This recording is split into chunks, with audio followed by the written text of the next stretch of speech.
Hi hello good morning. എല്ലാവർക്കും good morning. എല്ലാവരും ഉറക്കം കാണൂ. ഇന്ന് സൺഡേ അല്ലേ. അപ്പോൾ ഞാനിന്ന് പറയാൻ വന്ന ടിപ്സ് എന്താണെന്ന് വെച്ചാൽ,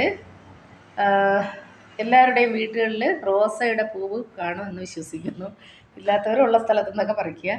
റോസാപ്പൂവിൻ്റെ ഇതൾ കൊണ്ട് നമുക്ക് റോസ് വാട്ടർ എങ്ങനെ ഉണ്ടാക്കാമെന്നുള്ള മെത്തേഡാണ് പറയാൻ പോകുന്നത്. അതായത് റോസാപ്പൂവിൻ്റെ ഇതളുകൾ എടുത്ത ശേഷം അത് കുറച്ച് വെള്ളം നല്ല ശുദ്ധമായ പച്ചവെള്ളത്തിൽ തിളപ്പിക്കുക. തിളപ്പിച്ച ശേഷം അതിലേക്ക് ഒരു 2-3 തുള്ളി ഏതെങ്കിലും ഒരു എസൻഷ്യൽ ഓയിൽ, അതായത് നമുക്ക് മുഖത്ത് സ്യൂട്ടായിട്ടുള്ള ഏതെങ്കിലും ഒരു ഓയിൽ മിക്സ് ചെയ്യുക. അതായത് ഇത് തിളപ്പിച്ച് അരിച്ച് ഒരു പാത്രത്തിലോ കുപ്പിയിലോ ആക്കിയ ശേഷം തണുത്ത ശേഷം അരിച്ചെടുക്കുക. അതിലേക്ക് ഏതാനും തുള്ളി എസൻഷ്യൽ ഓയിൽ ചേർക്കുക. ചേർത്ത ശേഷം ഒരു മണത്തിന് വേണ്ടി ഏതെങ്കിലും ഒരു പെർഫ്യൂംസ്, അതിൽ ചന്ദനത്തിൻ്റെ ആയാലും റോസിൻ്റെ ആയാലും ഏതെങ്കിലും ഒരു പെർഫ്യൂംസ് അതിലേക്ക് അപ്ലൈ ചെയ്യുക. ഇത് ഒരു 2 അടപ്പ് യഥാർത്ഥ റോസ് വാട്ടറും കൂടി അതിൽ മിക്സ് ചെയ്ത് കുപ്പിയിലാക്കി സൂക്ഷിക്കുക. അതിന് ശേഷം ഇന്നലെ ഞാനൊരു ടിപ്സ് പറഞ്ഞായിരുന്നു.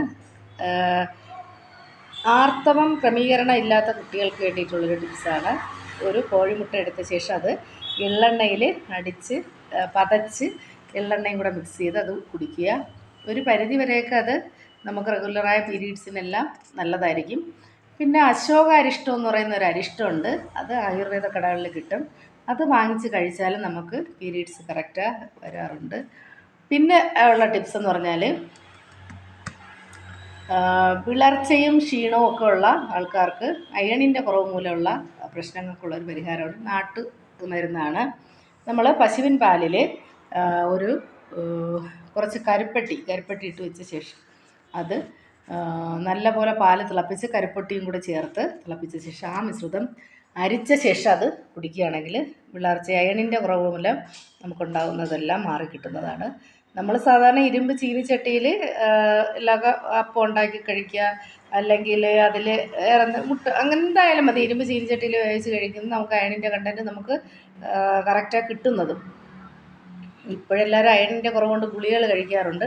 പക്ഷെ ഗർഭിണികൾക്കും കുട്ടികൾക്കുമൊക്കെ ഈ ഇരുമ്പ് ചീനിച്ചട്ടിയിൽ ഉപയോഗിച്ച് എന്തെങ്കിലുമൊക്കെ ആഹാര സാധനങ്ങൾ പാകം ചെയ്ത് കഴിച്ചാൽ നമുക്ക് ഒരു പരിധി വരെയും അയണിൻ്റെ അംശത്തിനുള്ള ഇത് നമുക്ക് അതിൽ നിന്ന് കിട്ടുന്നതായിരിക്കും.